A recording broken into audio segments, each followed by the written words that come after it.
Hello, everybody. Welcome to the podcast that reviews science fiction and fantasy and other genre films. Yeah, just whatever.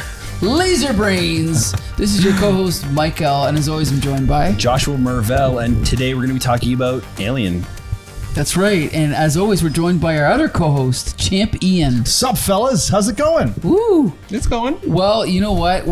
This podcast was created to review The Phantom Menace, but we do have to review other movies sometimes, besides The Phantom Menace. Yeah. And so we're going to review a classic science fiction film that is my pick for maybe the second best science fiction film ever made, Alien by Ridley Scott. Josh, what do you think? It might be the best. The like best? It's so Okay, maybe. good. It's so influential, and it's so beautifully crafted. I can't think of one thing I would change the entire film. Like it's one of those, to me, perfect movies. I have one. Okay. I'm not going to say it now. I'll save it for later. Okay. But I want you to remind me the post-hypnotic suggestion word that I want you to give me is Peter David. Okay. And then at the end of the review, we'll come back to it, okay? Okay. Ian, where do you rank this compared to other military werewolf films? I mean science fiction films. So dog soldiers. Yeah, where do you rate this? See, we got a number 2 and a number 1. Yeah, exactly. I can't argue with either of you. I don't know if it's my favorite or my second favorite. It's up there. It's top 5. It is an absolute masterpiece. It's from a time that I miss in science fiction, where space was space. Space was vast. Space was dark and empty and cold and foreboding and dangerous. Yes. It wasn't, I'm going to hop in an X-Wing and fly to Dagobah. Nothing wrong with Star Wars, but that version of space feels too much like... Well, it's fantasy, right? Yeah, like Star Wars is not science fiction. It's full-on fantasy. Absolutely it is. True. Absolutely it is. Space opera, whatever. Yeah. But so many science fiction films, anything that's set in space nowadays has that sort of tenor to it. Yeah. Space is fast-paced. There's a lot of aliens whipping around. No, Yeah. you don't have these movies anymore where you are in the middle of absolutely nowhere. And there's no way you can contact anyone, let alone get somewhere. Well, okay, so to expand on your point, my number 1 movie of all time, science fiction film, is 2001: A Space Odyssey. In 2001: A Space Odyssey, they have a similar, it's a very realistic portrayal of space, but it's also confined to our solar system. They go to the moon and they go to Jupiter, and that's it. And then possibly to another dimension. But in this film, they're outside of our solar system. Right. I don't know where they are, but They're halfway home. right. But that idea that, we've been traveling for how many years? Are we home yet? And then, no, we're only halfway there. And that feeling, oh my God, we have to go back to sleep and sleep for another however many years before we're back home. The communication is delayed by the speed of light, right? And also, never mind space. What about beaming down to another planet? Now, I love Star Trek, but 99% of every Star Trek planet is... it's California. It's California. It's out in the desert in California, or it's this little park in California. In this movie, more so than any movie maybe I've ever seen and set in space, when they go to that planet, It's alien. It is alien. Yeah. It is hostile. They cannot breathe without the suits on. They can't survive. Yeah. Right. Alien is not just the xenomorph in this movie. Right. It's everything. The entire experience is alien. Like it's such an eerie movie. Even when there is no immediate danger, you're scared. Yes. You have that knot in your stomach. Right from the opening credits. The atmosphere of the opening credits is done in such a way that you feel like the tiniest person in the vastest space. It goes on forever. It takes 4 minutes for the word alien to slowly You're right. And the whole time I know it's going to spell it, but You're still right, I'm but just it's still... Yeah. Yeah. Yeah. And so everyone who's watching this review has seen the film. There's been many sequels. Except for that guy. Yeah, there's been many you. sequels. None of them have topped this. So we're just going to assume you've seen this film. Everyone knows what it is. But yeah, so going back, we talked about the very beginning of the film. Well, then the second thing you see besides space is this spaceship, which is basically, you had 2001: A Space Odyssey, then you had Star Wars. Now they're one-upping it. Yeah. It's like, it really does feel really? like, How about we have an entire city? Like, there's only, 7 crew people? The ship is the size of Detroit. It's an actual city that, like, with actual buildings, it seems like, flying through space. And it wasn't until this time around how much I realized the action was confined to the little tiny shuttle that goes to the planet, and then the little tiny, little sections of it. But like when they're walking around, how far are they going? Like a mile? You know what I mean? It also feels like such a small movie. Yes. Like when they're inside, right? When they're inside, it doesn't feel like a big ship. It doesn't feel like the Enterprise in there. No, because the hallways are so claustrophobic, and the technology of this futuristic spaceship is so 1979, or like the computers are, what is that called? Like cathode, like tube. Yeah. The hallways are very small. And other than Mother, remember when they go inside Mother, it's all those blinking lights. That's like 70s sci-fi. Everything else feels like 1979, like car parts welded together to form the walls of the ship in a good way. Like it feels palatable, but it also it doesn't feel. Well, you use the word alien. It doesn't. The inside of the ship feels like, it's very industrial. Yeah, very industrial. It's no nonsense. There's no creature comforts aside from like in the small crew areas, like where they're sitting around eating, that sort of thing. Everything else is very much, we have a job to do. Yeah, Right. And our job is mining. Yeah, and you're not going to be comfortable doing this. Right.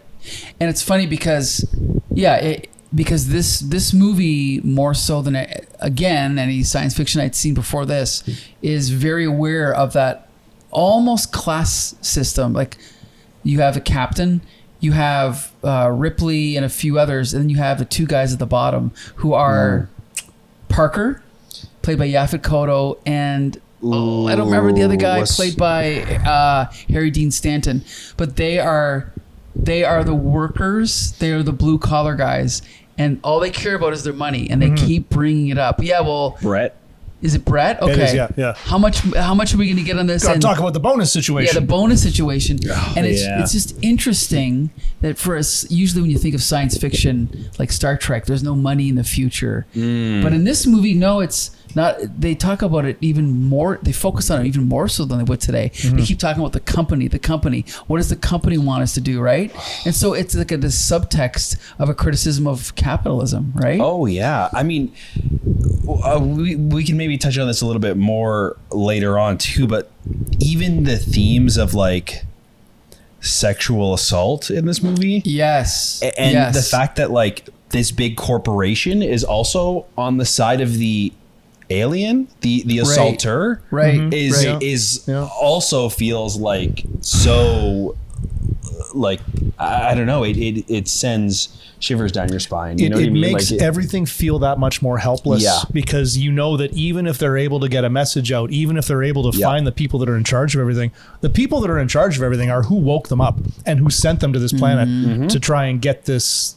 I mean, I don't think it's determined at the very beginning if the corporation knows what's there. I don't think that they do know what's there. I just think they know that there's something, and that no matter what, you have to investigate. And it's kind of hinted because they talk about Ash, and they talk about how last minute he was swapped out. The science officers were swapped out. So I'm assuming the science officer was a human, and then last minute they swapped him out for Ash because they knew that science officer, being a robot, would be able to continue the plan, whatever it is. It is ambiguous, and it's better that way. Like, I don't need a backstory of this is some of the stuff that annoys me with the Alien franchise as things go on. When things become less ambiguous. It's like so many things that are ambiguous in this film. So Okay, so yeah, well, I guess we can kind of, if we follow the plot along, or I think our comments will come out of that. So they get this beacon or warning or whatever. They go down to investigate. And again, I've seen this movie 50 times, but I kind of just didn't fully grasp that they all get onto this little shuttle. They all go down. And the shuttle is gigantic, but compared to the full ship, it's tiny. And then a few of them get out to investigate, and there's certain little things that happen that are so subtle.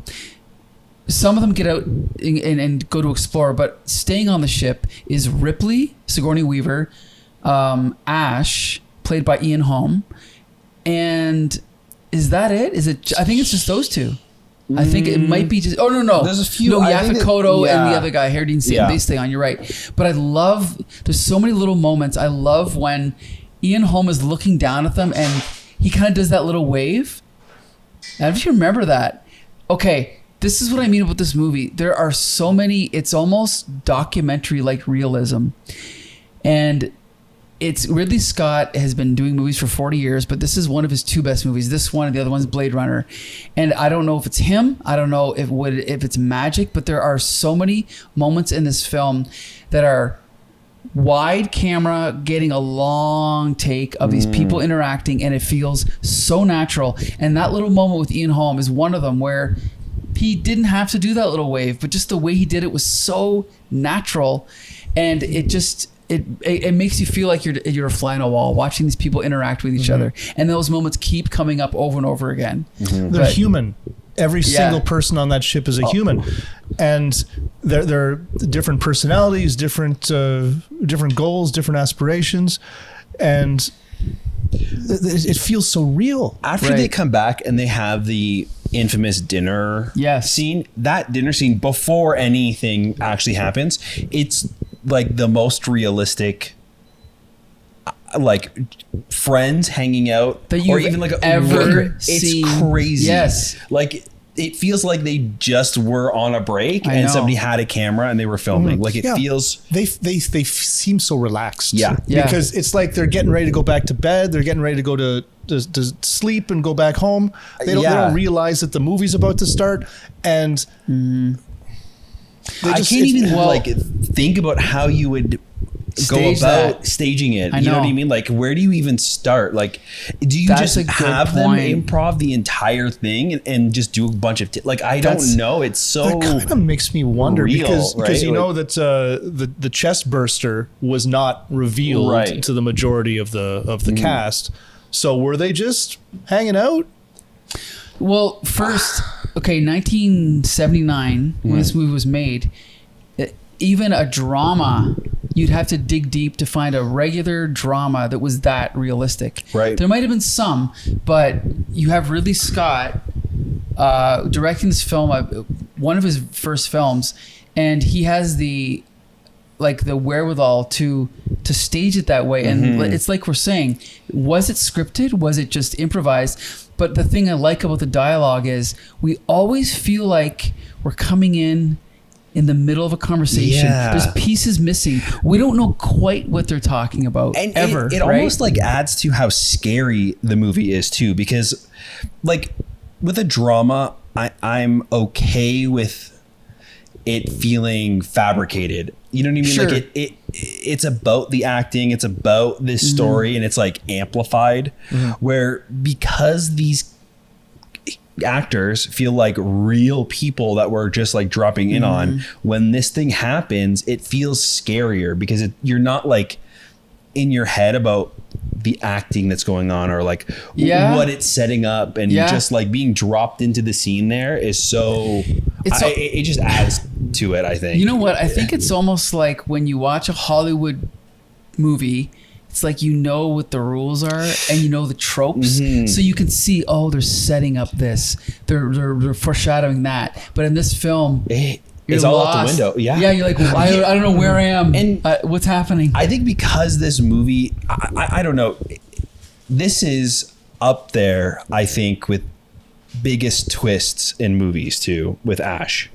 It's so surprising when it happens, and we've seen it so many times. It's the same effect as like Luke, I am your father, right? It doesn't feel like a twist when we watch it now because it's so it's natural. Because you almost forget it was a twist. But I genuinely think it's up there for like the biggest. Him being a robot is crazy. Well, because if you go right back to the beginning, you go, okay, what were the clues? So one of the clues was not just that he's a robot, but that he has a secret agenda. Is when there's a point where they realize that it's a warning or something like that, and Ripley says, well, we should tell them or something like that, and then Ian Holm is like, what's the point, and you can tell that he's annoyed with her, and he doesn't want to jeopardize them making contact with the alien, and it's so subtle, and right? Like another thing too is they do such a great job with like hiding the fact that he has a motive when they're in quarantine.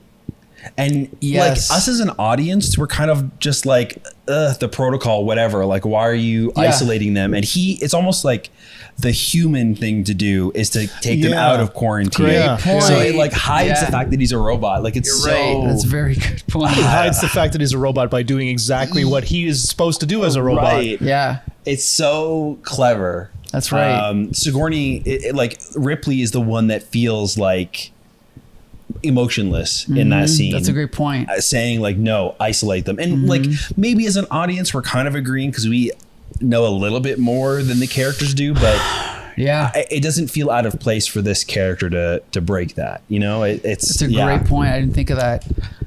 So the other thing is, like, we always feel like we're kind of casually watching them do stuff. Like there's scenes where the captain, whatever his name is kind of like, he's just like sitting, like drinking coffee, and then they cut to like an exterior of the spaceship, and it's probably blue screened in, but we see this giant ship with this little cockpit, and we can see them walking around in it, and you get the sense that, again, it's at the size of a city, but we're just seeing this little area here, and they could have put the camera here and spun it around, but they just kept it right here and just let them act like normal people, right?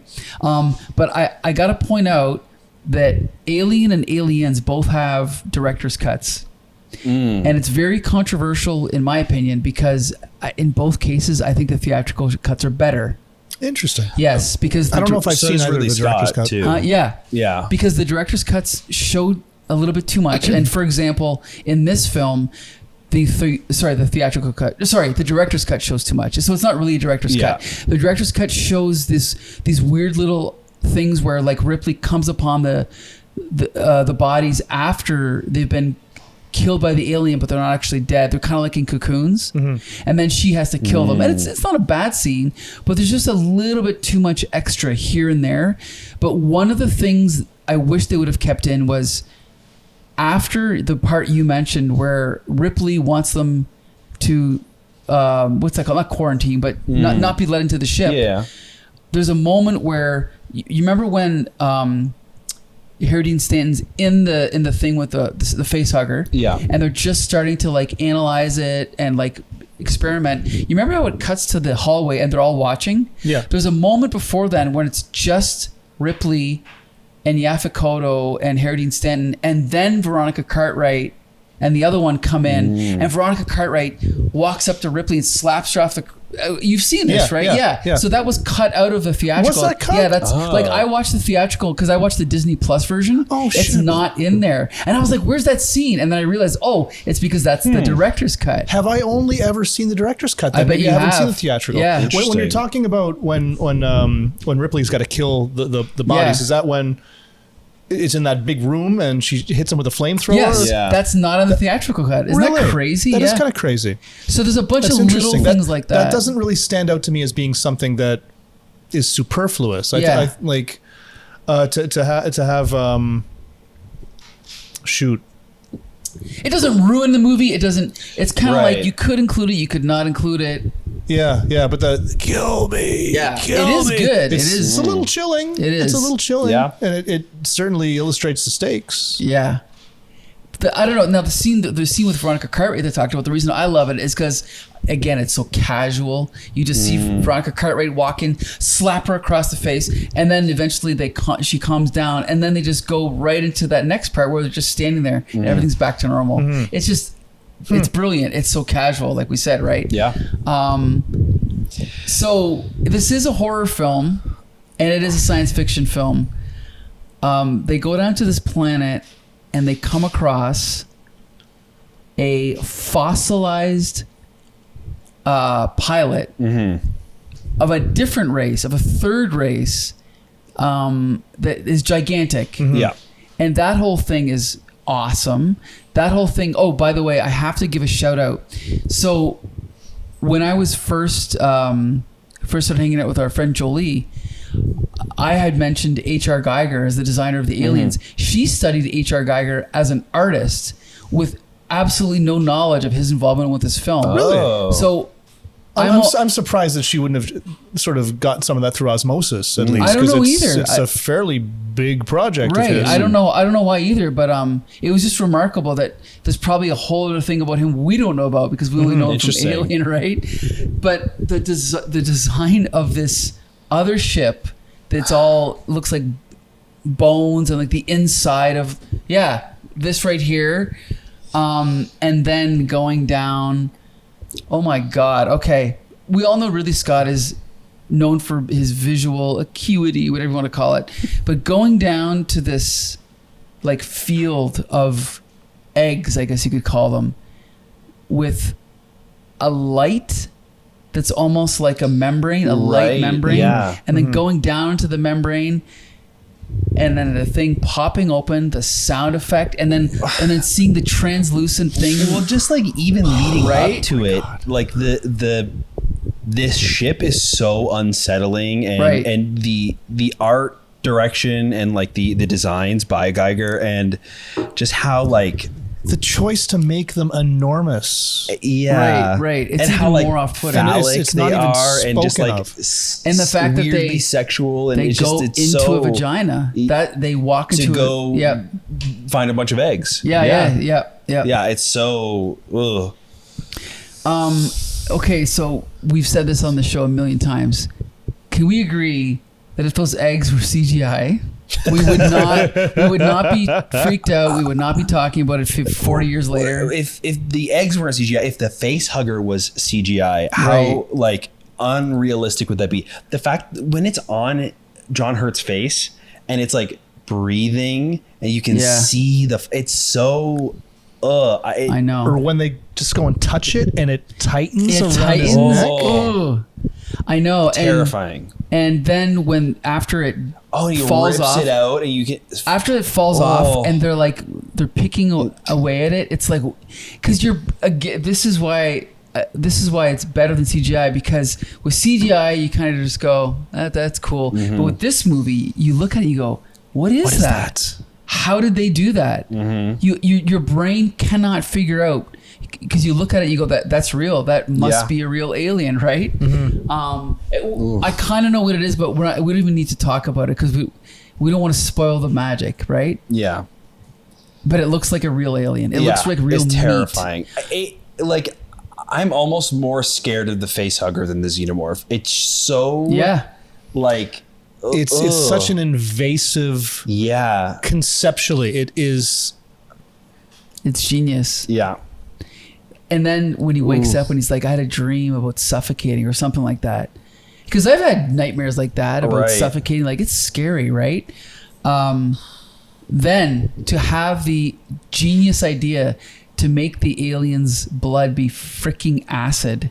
Freaking genius. But not just any acid. One drop of this acid melts through so many decks of this ship. I know. It's going to eat through the hull. Oh, so they can't even like shoot it. Right. Like they there's no way for them to kill this thing. No, they have to keep it prey. alive. They have to keep it safe. It's crazy. Genius. Yeah. And then getting back to the foreshadowing of Ash. When they go into the hospital room, whatever you want to call it, after the facehuggers left John Hurt, they don't know where it is. So they're all looking around, but there's a moment it's so subtle where Ian Holm does see it, and he takes his little pen thing and he pokes at it and purposely pushes it onto Ripley. But you don't see the moment where he knows it's there, but he knows it's there because he pushes it. Huh. Isn't that crazy? Yeah. Never noticed yeah, that. it's like, Never picked up on that. but it's so subtly done that there's no moment where you realize it. But when you watch it 20 times, you realize it. It's crazy. Yeah. So he wakes up. They're having dinner, and again, there's foreshadowing because they're having dinner and they're all doing this casual conversation that we talked about, and then the millisecond that John Hurt starts choking, the camera cuts to Ian Holm, and everyone else is laughing and joking around, and Ian Holm is like this, and he stops what he's doing, and he notices something's wrong, and everyone else is like, "Oh man, what's wrong? You don't like the food or whatever?" And Ian Holm is just like, he's getting ready because he knows that something's coming. It's so brilliant, right? And then just him monitoring them is so eerie. And, because that's what it is. Ooh. You know that the whole movie he's up to something. Yeah, it's great. It's great. And that moment too, like Kane up until this point has been the main character. Like Ripley's kind of more in the background. Yes, she is. She's definitely in the background. She's an agitator. She's a bit of a shit disturber. But nobody's listening to her. And and we're not even like following her throughout the movie. I feel like, she just feels like another one of the crew. You're totally right. Again, talking about like crazy twists, the fact that Kane dies before the xenomorph even shows up is crazy. Like our main character essentially gone. Yeah. What's funny is my brother has seen probably 3 or 4 of the Alien films, and he loves Aliens. But when he watched this film, because I rewatched it with him, he said, he's like, I kind of forgot that she is like the final girl, like she makes it to the end. And I said, well, of course, because she's in all of the other 10 movies, right? So, but when you rewatch it from the eyes of a 1979 viewer, the first half hour, she's not the main character. So there's no way to know that she's going to be the final girl, right? And for him to forget that just sort of speaks to how well Alien does what it does. Right. Even knowing that she's the protagonist of the next 15 films, you see her and you don't put 2 and 2 together. Yeah, that's a good point. Cool. So let's we always do this. We talk about the characters, the actors. Let's talk about Sigourney Weaver. This is, as far as I know, her first big role. I mean, I thought she did. Let me see if I can find anything before this, but yeah, she obviously did a really good job. I mean, what else can you say about her that hasn't been said? She's fantastic. I thought she was perfect. Yeah. Ian, what'd you think? You couldn't cast anyone better in this role. It has become such an iconic character role, and I don't know. It's such an understated yet strong presence, and very, very subdued emotionally, but very powerful emotionally. You can tell that she's terrified, but you can tell that it's not going to stop her. Yeah, it looks like she had like small little bit parts, but this is her first real role. Yeah, she is fantastic. I also really appreciate her character writing, both as like the final girl, but then even before that, like, again, she's right about everything that happens, right? Like they should be quarantining. There's things where she like will go back for the cat. Like there's so many things, like small things that her character does. And from what I've heard is that originally Ripley was a guy. Yeah. And then last minute they change it. And that's so smart so woke. Yeah, I know. To swap her gender and having the main character, the person who finally outsmarts this alien, to be a woman, especially since this is like talking about the allegory and sexual assault, and it's just it's brilliant. Yeah, she's fantastic in the movie. Do you think that this movie now would be anywhere near as impactful if, doesn't matter who, but if a man had that role? Do you think that we'd still be talking about it? I'm certain, because it's a very good movie. But do you think that it would have the impact? I think it would have an impact. It would have, but not as much impact. Not as much. I don't think it would have nearly the impact, particularly with all the sexual assault allegory. Mm-hmm. Right. Well, and besides the obvious ones that we've already talked about, even when Ash tries to kill her, you remember how he tries to kill her? By suffocating her with a phallic symbol. He tried to shove a rolled up newspaper in her mouth. Wasn't it a Playboy? Actually, it was. You're right. It was. Yeah, it's such a weird layer on top of that. I never noticed that until this viewing. Yeah. Okay, but let's just keep talking with the actors quickly, because there's a lot more I want to say about the movie. But we've talked about Ian Holm, British actor. He also was in Lord of the Rings as Bilbo. He is such a good actor that I can't believe it. Actually, yeah. His body language, the subtlety. Yeah, it's so subtle because he's a robot. Yes. And when we don't really fully get that he's a robot, like he's not playing it right. Yeah, he's not. He's a robot. It's so subtle. It's not until brilliant. They crank him over the head with a fire extinguisher. Right. Everyone there is, oh my God, he's a. Yes. Yeah. Yeah. Blindsided me the first time I saw it. Did not see it coming at all. But he's also he's so calculating. He's so into the science that when you do realize that he's a robot, it all clicks. It's like, oh, that's why you're like this. There's also a few moments of arrogance where I can't remember the moments where somebody says something and he's kind of annoyed by it. And the tone of his voice, he's just obviously so much more intelligent than everyone that he's so above their petty little comments and squabbles. I can't remember the specific examples, but there's a couple of good moments of that too, right? Which again is like human. Like that's a human thing to do, which helps in tricking the audience. You're right. You know, it's brilliant. He does such a good job of playing both sides of it. Yeah. Yep. 100%. Okay, so we'll kind of go in order, I guess, now of rank. Then we have Tom Skerritt, the captain, I guess he is. I'm personally not a huge fan of Tom Skerritt. I only know him from this film and Top Gun, maybe a few other bit parts. I guess he's my least favorite actor in the film. What do you think, Ian? I liked him. Okay. I liked how, I mean, he wasn't over the top special or anything, but I liked how relaxed and casual he was. He was just kind of hanging back like this, like, hey, I'm the captain. He gets the message from Mother. He goes into the little room and he's like, what's the story, Mother? He's very casual. And I think that helped me to like him a little bit more. Sure. He wasn't a taskmaster. He was just like, you get what you're contracted for, same as everybody else.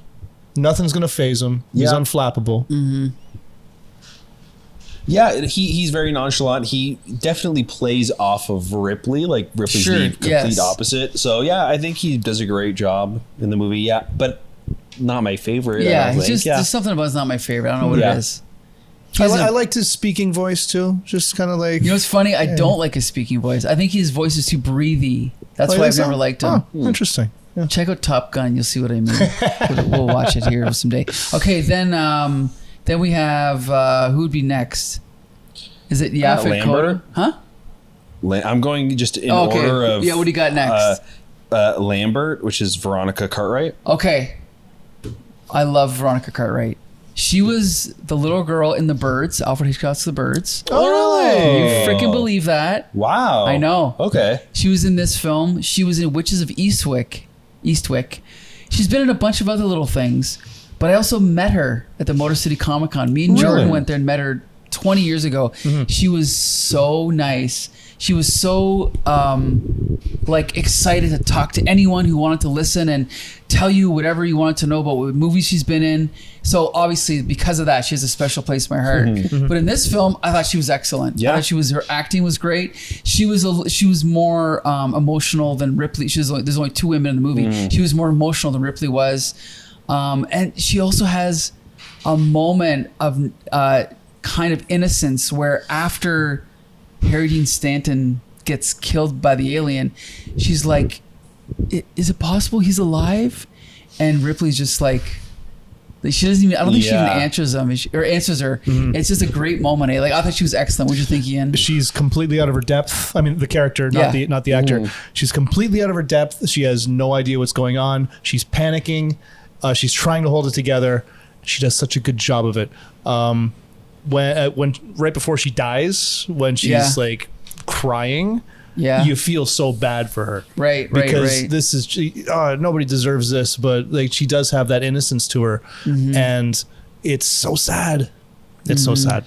She does a great job because I feel like that's how I would feel in this situation. You know what I mean? Like I couldn't be the Sigourney Weaver in this situation. Just I don't know. The panic feels so real. Like the uncertainty, like it's heartbreaking. You know, she really. I mean, everybody is like shouldn't be in this situation, but like I feel especially bad for her for some reason. You're right. That's a good point. So everybody's a victim, but she feels the worst to watch go through this. Right. She's the least prepared to handle this stuff. Good point. Yeah. Ooh. Okay, who do you get on your list there, Josh? Harry Dean Stanton. We did talk about. Yeah, we talked about him. He's one of those guys. He's always good. He was it Pretty in Pink or 16 Candles? I don't remember which one. I don't remember anything. Yeah, okay, so he was the father in 16 Candles. He was in Twin Peaks. He's in a few of David Lynch's films. He's one of those guys. He's just that guy. He's great, I thought, right? What'd you think? He's also in like comedies and stuff, right? I don't know. I mean, he's like John Hughes films. Yeah. He is in comedies. He's just that guy. Like he's when you see him, you go, oh, it's that guy. He is that exact guy. Yeah. Like he's a character actor and he does a perfect job. Godfather. I forgot. He's in The Godfather. Forgot. Yeah, Wild at Heart. Like he's in. I remember that. Yeah. He's just that guy. But what'd you think of him, Ian? I thought he was fine. He didn't really stand out to me, but him and Yaphet Kotto. Parker. Yeah, they play off each other perfectly, and I completely buy their position. I completely buy.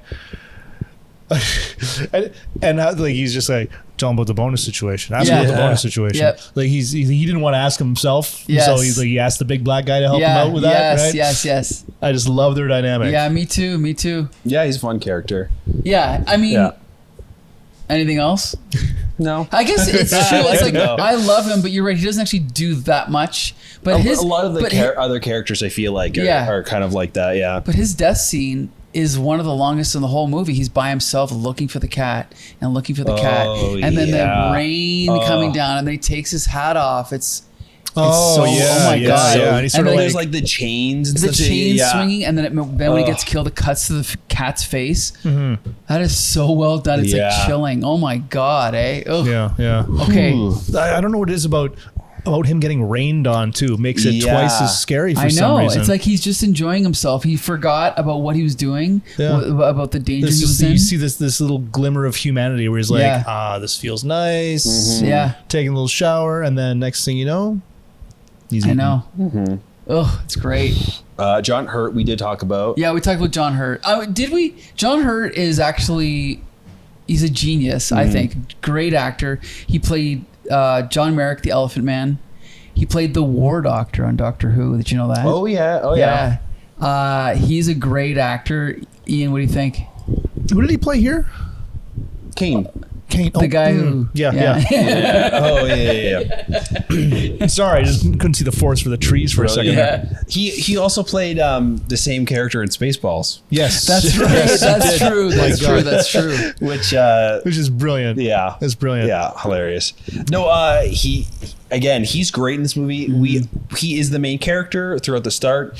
I feel like we relate to a lot of the stuff that he's talking about. Where like he does a really good job of holding that role, and then the death scene is so brutal. Like he does such a great job of selling that. Yep. And like I know it's like a perfect storm, right? That scene. Like the directing is fantastic. The fact that they didn't tell them exactly what was going to happen, so like them being sprayed with blood is like a Veronica shock. Cartwright gets the blood on her face and she's shocked. She doesn't know, like so it's all of that, but he fully sells it. It's And he continues to sell it even after he's dead, and he's just kind of like twitching a little bit. He looks dead, and like it bursts out of his chest, and he's like looking at it, and like it could have so easily have been like ridiculous, cartoonish. Like he's dead, like. Of course, now I'm thinking of he makes a Spaceballs. comment. Oh no, not again! But he's like he's looking at it. And he's commenting on it, and it like again, it's not really realistic. I don't think, but We'll talk about that after. You mean the special effects? No. Like the fact that he's like alive. Oh, still, whatever, you know what I mean? whatever, yeah. But it Yeah. works For a because of how he second, sells it. You know what I mean? Like it just. Yeah. Sorry. I'm not saying like that's so unrealistic, but like because his acting like doesn't make you feel that way. Sure, like yes. you just buy it. It's so good. Yeah, he's great. Ian Holmes, Ash. We talked about him, Yeah. right? Like he's perfect. There's nothing else to say about him. Yaphet Kotto. Yaphet Kotto. He is awesome. Okay. Yeah. He is so funny. He's so likable.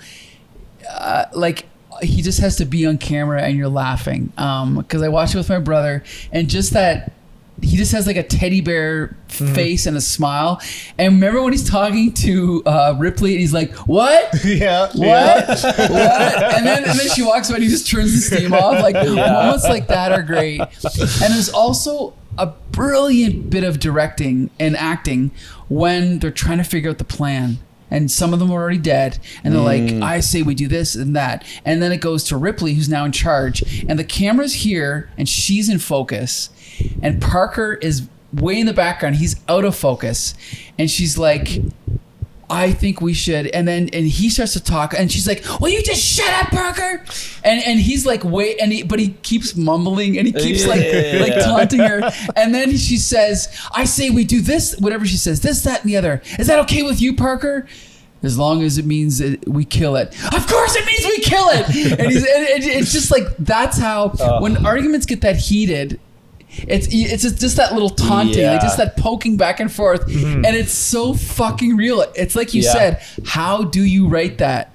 How could you possibly sit there and be that subtle? It has to be the actors. Yeah. I'm assuming improvising a little bit, right? Because it's so natural. Yeah, I'm sure even like the direction that day of like how it's gonna work. Yes. And it's brilliant. Yeah. It's brilliant, and he is perfect in that role, I think. Aren't that many people on that ship that I want to hang out with? Right. He just Yes. seems like a great guy. Yeah. Even when he's complaining about the bonus situation, he's not really mad about it. Right. He's just He's so. just like, I know. yeah, whatever. He's just even Ripley in this movie, I don't think I'd really want to hang out with. You know what I mean? Like Yeah, she's you're kind of a right. dick. The You're whole totally movie. right. Yeah, he's fun. Yeah. He is the most fun. He is awesome. yeah. great. And you're right about that scene where he's turning the plane with the knob. Yeah. It's like, Yeah. what? Yeah. What? He's great. Yeah. I love him. He's great. So that's actually the whole cast, right? Yeah, the last one here is Balaji Badeo. Who the hell is that? Who was the person in the costume as the alien? Okay, I have to say one crazy thing. I did not know until I'd seen this movie 38 times that there was a man in that suit. I just assumed it was all a puppet. But now that I know this, have you ever seen this actor? No. He looks exactly like a xenomorph. No, yeah. They found a guy Really with a skull. long No, head, yeah. but he's like basically not a giant, but he's like 8 feet tall. Yeah. Damn. And weighs 6'10". 60 pounds because look, like he's super skinny. Wait, All right, is that all really right. him? Well, yeah, that's him in the xenomorph Oh, costume. I was gonna say, man, Those are his actual ribs. yeah, but like now that I know it's a guy, you can kind of see. Oh yeah, it's just a guy in a suit, but it's so well done that I didn't realize it the first 50 times I saw it. They don't really show the xenomorph enough, Right. for you to really make that leap, or to have to make that leap one way or the other. Which is one of the things that I love about this movie is the restraint that Ridley Scott had in not showing us things. Yeah. Right. Yeah. And even the fact that I think that the restrictions of it being a suit also helps to hide Sure. it, right? Because in later movies it's CGI, Yeah. right? Like it so they show it more because they can. I think the restrictions help it. Absolutely. Because to me, and I said that there wasn't really anything I would change. The one small thing I think that doesn't hold up maybe in this movie is when she finally shoots it out of the airlock and it's holding onto the ship. That looks like a costume to me. Like it's in that moment I can see the full body and the person in the suit. I think any other time in the movie it feels like an alien. Like it does not feel real. Yeah, Like I agree yeah. 100% with that. We didn't need to see the alien like hanging on. And floating and yeah. We could just, I don't know, maybe just see his face through the window or something. Or just like a shot with like the tail whips by or something, Yeah, something. right? Yeah. I'll give you that. I mean, wasn't bothered by it, but I'll give you that. In fact, it's funny because I do think that Ridley Scott showed a remarkable restraint showing the alien, but there was like 0.2 seconds of screen time that I think he still could have cut. Now, obviously, that's with almost 50 years of hindsight, but it's like maybe you showed a little bit too much, just here and here and here. But for the most part, better than anyone else would have done in any of the sequels. A billion still the percent. best. A Yeah, billion still the best. And I have to comment on the scene where it's the end of the movie, and as far as I know, this was suggested by either producers or somebody. The movie was supposed to end with her escaping the ship, and someone else saw the rough cut and said, "You got to have one more thing." And I don't know who it was. Maybe I'm making this up. Maybe it's my imagination. But the fact that she is adjusting dials, and then you see all these pieces of the ship, and then all of a sudden one of the pieces turns around. It's the fucking alien. Oh my God, that is scary as fuck, right? And then again, Ridley Scott, genius, has the fact that the light's flickering also helps hide the fact that it's an alien because you can only see parts of it and you can't And only see for like fractions of a second, right? Oh, it's so fucking smart. And then when what's her name? Sigourney Weaver backs herself into that little cubby hole to get into that suit. The fact that she's behind a kind of dome, like what's it called? Not a dome, a mask. You know, the space, helmet. the helmet. Yeah. That also adds to the visual. It's just like he always adds that little extra touch to make it look so cool. The lighting or something, right? Something to obscure it a little bit and make it look realistic. Her backing into that suit is maybe the most terrifying moment in the movie. Yeah. Which to hear that they added that at the last minute, good fucking thing you did. Right. But she just looks so the way that she's dressed, t-shirt and panties, and this alien's right here. Could you be more vulnerable? I know at this point. Right. Yeah, I was gonna say it doesn't feel You've already it's blown the other ship up. Like, where the hell else are you gonna go? like it also doesn't feel like ridiculous that she is almost naked. Right. It makes it so scarier, like so much scarier. Like you're so uncomfortable after everything that's happened in this movie. You're in like an enclosed space with it, fully naked. It's terrifying. And they don't try and sexy it up. No. They don't play that angle of it, right? It's like she's a good-looking woman, but that's not what this is about. Yeah. This is about vulnerability. This is about, holy shit, there's nothing in between you and this thing that's trying to kill you. Right. There's actually one thing I didn't quite get, and that's she comes up with the idea, okay, I'm going to open up the airlock. I've got my dart gun or whatever, not dart gun, whatever it is. Flare gun or But yeah, whatever it is. harpoon or something. Yeah, like a harpoon. But why does she turn her back on the alien and wait? Is it to draw the alien out? Because she actually turns her back, and if you notice, she waits and waits and waits, and then she activates it. Did you notice that? It's almost like she was trying to draw the alien out from where it was in order, but I'm not sure. I'm just guessing. I don't know. I don't know if you noticed that. I don't know if I noticed that. Yeah, I'm trying to remember. I mean, yeah, it's because I've seen it so many times. That's just one of those little details I just didn't quite get. There's one thing that she does that I'm not sure that I understand, and maybe you can educate me if I'm missing something, but they activate the auto-destruct, and then she tries to reverse the auto-destruct, but there's not enough time. And she's like, "Mother, I turned it off." Oh, okay. I guess not. And then she gets into the escape pod. Why does she try to turn it off again? Okay. I was confused by that too. Because they trap the alien in the escape pod, right? She had no way to escape, so she wanted to... Well, wait. Okay, as far as I remember, she's running through to get to the escape pod. She has the cat with her. She sees the alien, so then she drops the cat. But is it because the alien is blocking her way? The alien's not in the escape pod. The alien's blocking her way. So I think she has to... The fact that she goes back... She needs more time. She needs more time, but then she doesn't deactivate it. But then she goes... And this is... I watched the film and I'm like, when did she get the cat? I don't... And also, what was the moment of realization that the alien was not blocking the way? I don't know. And that's what I think was a little bit confusing. Because you could have just rewritten it so that she just didn't do that. She just... didn't see the alien, but I guess it just added one more obstacle. I do like the sort of frantic way that she was trying to deactivate it. I just don't know why she was doing it. And no, that's a great question, and I think it's just because the alien was blocking her way, so she needed more time. I think that's what it was, but it is a little bit confusing. Yeah, because she doesn't end up getting any more time because she fails in that. Yeah, so that's a little bit. Oh, Peter David.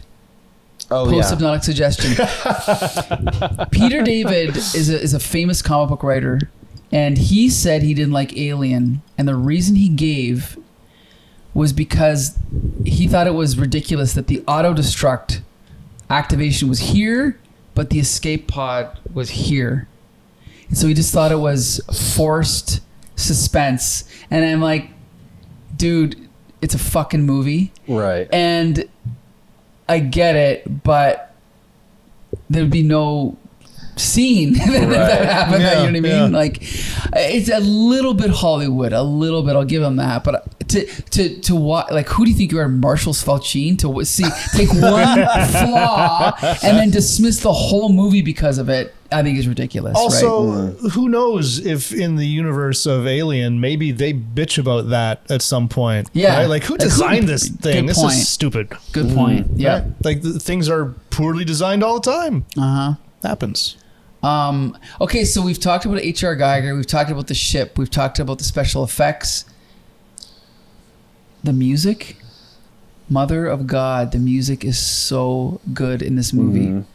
It is frightening. I don't even know what to say about it. It's eerie. It's everything. It's perfect. It's a masterpiece. Yeah, it really is. And I think too, just as important as the music is the absence of music at times. Yep. A lot of times is very powerful. Yeah. Like hearing the vacuum of space or just like them walking through the ship. There's so much that is, it's great. And the music, when it's there, is very lonely. Yes. It's very backgroundy. It makes you... How can music make you feel like you're in space? But it does. It meshes with the isolating. Bleak, like it's isolating. There's just enough of it to fill up a little bit of space. Yeah. But it's... it knows that... Man, I'm getting freaked out just thinking about it. Yeah. So here's the even there's this weird thing about science fiction, in that even though it's isolate, like when you're inside a spaceship in a science fiction film, it's isolating and it's alienating, but there's a part of me that wants to be in that ship. And when they wake up from the cryogenic sleep and they're having dinner and there's something about that. It's almost like a Winnebago. Like, when you go camping and you're like, oh, here's the little, the little stove and the little fridge. There's something so cool about that. And I think this film also captures that. It just makes there's so much thought put into the design of every little thing around them. It just makes you want to be like, obviously not all parts of the ship. Like when they're down in like the depths, searching for the thing, and there's like it looks like a giant tank or whatever it is. Yeah. That's not necessarily like, makes you want to live there. But when they're sitting and having dinner and all those, I love all that stuff. Do you guys agree? Like, just feels very human. Yeah. It feels very human. In a movie where everything feels alien, those little scenes, they do really sort of stand out. Things look clean. Things look inviting. There's food on the table, like looks like little things of Fruit Loops in a right. Yes. Yes. containers. Yes. It's like everything. Everything looks friendly. Everything looks comforting. Even the little pods that they're in, right? They look cozy. You're totally right. I wouldn't mind if I had to sleep for a couple of years. I'm going to sleep in one of these. Yeah, you're totally right. You can bring your cat with you. I love the fact that the cat is named Jones. That's such a great name. Yeah, I don't know. But the human elements are so human, and they contrast so well with the alien elements that are so alien. They're just miles apart, these two things, but both absolutely convincing. Yeah. Yep. So here's the thing, Champion. Yeah. This film was directed by Ridley Scott, and there's another science fiction film by Ridley Scott that I believe you've not seen. I haven't made it all the way through, no. And I think we're going to have to schedule it for a future episode of Laser Brains. I think so too. That's right. Yeah. And it's called Thelma and Louise. And that'll be, no, I'm kidding. No, it's called Blade Runner, and I'm sure in a future episode of Laser Brains we'll be reviewing that. Oh, right? yeah. So I guess that wraps up our review of Alien. As we said, this is in our top 2 science fiction films of all time. Possibly our top 1, right? It's great. And one of my top 2 horror films of all time too. Oh, this stands on its own as a spectacular horror film, even without sci-fi elements. You're right. Yeah. And our top 2 neo-realist drama, semi-documentary films capturing real-life human behavior. Right. Right. There you go. Yeah, that's a short list. Anyway, so I guess that's it. Join us every Wednesday, sometimes on Tuesday, at Meteor for movie night. Tonight we watched The Blues Brothers. Coming up soon, we're going to be watching Spaceballs, yes. Spaceballs, then Mystery Men, then possibly Freddy Got Fingered. So yeah, come out every week. It's always a good time. Josh, tell everybody where you can find our episodes. You can find all of our stuff over on our website at thecomicbooksyndicate.com. You can also find the video format versions on our YouTube channel, so check us out there. Let us know what you guys think about Alien. That's right. Until the next time, see you later.